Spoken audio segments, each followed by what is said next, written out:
Hey, Eagle fans, I'm Thomas Mott. Welcome into Philadelphia Eagles Now. It is mailbag time here on a weekend, or I guess the weekend. Hope you guys are enjoying it. Of course, if you're wondering, did I get, my question poll for this week's mailbag video? Well, are you subscribed? That's my first question when you guys DM me on Twitter. Why wasn't my question answered? Are you subscribed? Subscribers are the main way to go ahead and be a part of our mailbag video. So help us get to 26K by going down below and hitting that red button. Of course, if you are a subscriber, your question wasn't answered, you got to ask a better question because I read every single one. Trust me, I read every single one as I go through these. These are the best ones that I found for this week, so let's jump right in.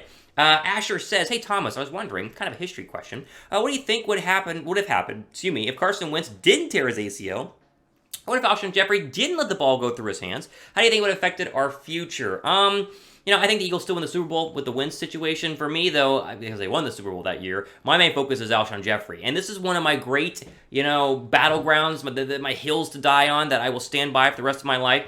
If Alshon catches the ball, the Eagles were going to win the Super Bowl back-to-back years. Like, literally, they win the Super Bowl if Alshon catches that pass from Nick Foles driving late against the Saints. I mean, think about what had happened, right? They had won the Super Bowl. They had come back. Carson Wentz gets injured again. In comes Nick Foles. He obviously is playing great football. Beats the Bears in a very similar game that they saw. Low-scoring defensive battle like the Falcons was the year prior in the divisional round. Double doink and all. And then he played a fantastic football game, especially the first half of that Saints game. I think had Fletcher Cox not gotten hurt, because he was a big factor in that one and in the running game as well, and Alshon caught that pass, I really think they win the game. I think they go ahead and go on next week and beat the Rams, and then it's a rematch of Tom Brady in the Super Bowl, and anything can happen, right? I mean, obviously, you never know, and it's just crazy to talk about. It's kind of dumb to talk about, but it is fun. It's a fun question to start off with. I do think, though, if he catches that pass, the Eagles are probably, they're at least going to be, guaranteed to go to the NFC title game. I think they at least go back to the Super Bowl. Do whether they win or not, who knows? But remember, Brady didn't score a lot of points in that game as well, and so, gosh, back-to-back would have been fun. It would have been fun. And then Nick Foles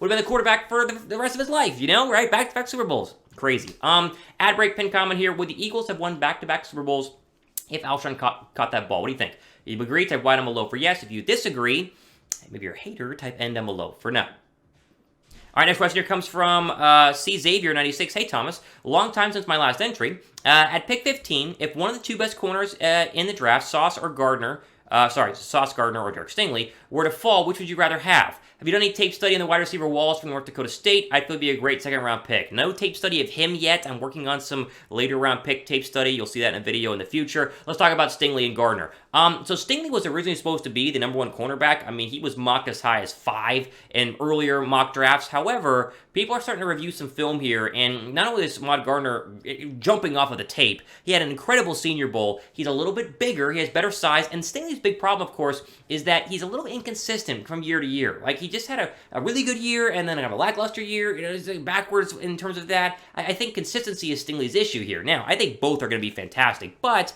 if you had to twist my arm and tell me pick one, it would have to be Ahmad Gardner. I like the size, I like his cover skills, and really the numbers that he had at Cincinnati are incredible. You look at some of the stats where he didn't allow a touchdown, and every single time he was in single coverage. The passer rating was really low. I think he's gonna be the first cornerback gone. The problem is I don't think they're gonna make it to 15. And if they do, I'm all for it, but I don't think they're gonna make it to 15. I think Philadelphia spends 15, 16, 19 on linebacker and pass rushers, and then they'll spend a second-round draft pick on an Andre Booth or a McCreary out of Auburn at cornerback. They'll get a corner, but it might not be one of these two because they're just rocking up draft boards right now.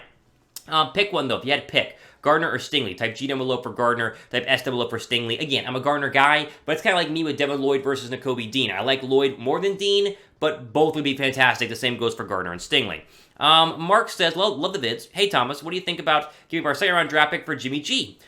We talked about this last week, or maybe it was this week. I don't even remember now. Listen, I like Jimmy Garoppolo, but not for Philadelphia. And Jimmy Garoppolo is meant for a team that is literally a quarterback away. And I mean a quarterback away like the Pittsburgh Steelers, who have everything you need except for maybe an offensive line and some wide receivers, but defensively they're ready to rock. Jimmy G gets a lot of hate first time in San Francisco, but he did win a lot of playoff games in San Francisco. I respect the heck out of the dude, but I do think that the 49ers probably have 2 Super Bowls had they had a better quarterback. If they had Brady, they would have probably won 2 Super Bowls versus, losing one of the Chiefs and then losing the NFC title game this past year. So I like Jimmy G. I'm not a Jimmy G hater. I just don't think he fits for in Philadelphia. If you're going to trade for a quarterback, I think it's Wilson or bust right now for Philadelphia because I don't think Deshaun Watson is going to get free of all the legal issues. That's a whole different story. I'm not even qualified to talk about that, because I haven't looked into it enough, but I don't think he's going to get free of that. I think it's Wilson or bust. If not, Jalen Hurts, who you guys know I'm a big fan of. We approached 26,000 subs here on the channel. Very close. Very, very close. If you guys want to help us out, help us with the number 26, go down below and be sure to subscribe. Most famous 26 number in Eagle history in my lifetime, was it Lito Shepherd? Did he wear 26? Because Sheldon Brown wore 24. I think it was. I can't think of a recent Eagle who was really good in 26. If I'm missing somebody, subscribe first and let me know down below. CBAP says, I know you didn't want to sign Von Miller, Stephon Gilmore, Devontae Adams. Would you want to sign J.C. Jackson, Chandler Jones, De'Vondre Campell, Tyrann Mathieu, or Jessie Bates? Okay, it's not that I don't want to sign those guys. Age is my issue right now in free agency, and I want to give you an example, right? So all the guys that you mentioned, throw them up on the screen. Look at the ages here. Now, J.C. Jackson's not necessarily old, but he is the latter part of 26. Problem with J.C. Jackson is not age, by the way. It's expense. He's very expensive. Chandler Jones is 31. De'Vondre Campbell's a linebacker. He's almost 30, sitting there at 28, be 29 at the start of the new league year, or start of the new season. Tyrann Mathieu, I love the Honey Badger. Super banged up. He's going to be 30. I mean, the age here is a little bit of an issue. Now, Jessie Bates is the best guy on this list in terms of fit for Philadelphia because J.C. Jackson is too expensive. The Eagles do need help at safety. It's the one big question mark I haven't quite figured out this offseason because McLeod and Anthony Harris are both free agents. I wouldn't re-sign Anthony Harris. McLeod, I would, but I don't know if he plays as well as people think that he does, and so that's the one spot where I kind of go very curious to see what they are going to do. If Hamilton falls in the draft out of Notre Dame, it's a real possibility there, but it's going to be interesting to see what the Eagles do in free agency, that's to say the least. We'll go and keep going here really quickly with this short sleeve t-shirt and hat combo, 25% off, it's only $30. $30 right now, chatsports.com/Eagles combo. I keep telling you, it's getting warm. It's warm here in Atlanta. I mean, literally, it was like freezing last week, and now we're up in the 70s, and so it's t-shirt hat time. I mean, I'm working my Eagles t-shirt right now. Hat's in the closet. You don't see it, right? So pick up yours right now at chatsports.com/Eagles combo. Short sleeve hat and the t-shirt on your screen, 25% off. That is $10 cheaper than its original price. The link will be down below me right now. Ernie Medrano says, what do you think about Bama linebacker Christian Harris? I think we give him get him in round 2, skip over Lloyd and focus on D-line and corner.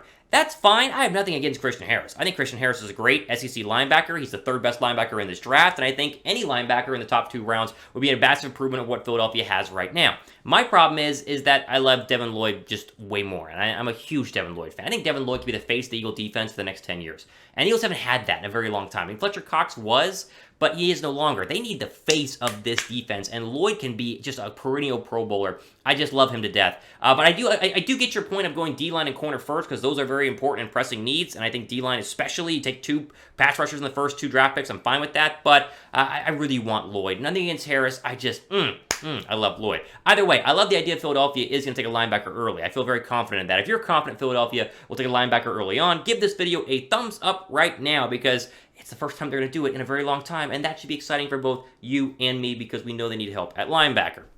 One more here. Eagles fan 1 says, congrats, bro, on getting all these subscribers. I remember when you had like 5K subs, and now you have 25K. Like, bro, you're insane. Best Eagles content on YouTube. I appreciate that. I mean, seriously, like, I wouldn't be the best Eagles channel, whether you think that or not, and without you guys. And so everyone subscribing here, I cannot thank you guys enough. I try to just bring you the latest news and rumors, as I always say, a nice, quick, concise, short format, and the fact that 25,000 of you guys want to hear what I have to say about Philadelphia is, it's not lost on me, and so I appreciate each and every one of you guys, and so stay tuned. Plenty of great content. I mean, draft stuff is when we just nailed this thing, and so we have plenty more stuff coming down the pipeline. Ultimate wrap for today on this Eagles mailbag video. Enjoy the rest of your weekend. It is the weekend, hopefully for you. Hopefully you're going to enjoy that. Hashtag Eagles to be a part of next week's mailbag must be a subscriber. Give me a follow on Twitter. You guys want to talk? DM me on Twitter at @RealThomasMott, and most of the time I do reply. So, ultimate for today on our Eagles mailbag video. I'm Thomas Mott, signing off to the rest of your day.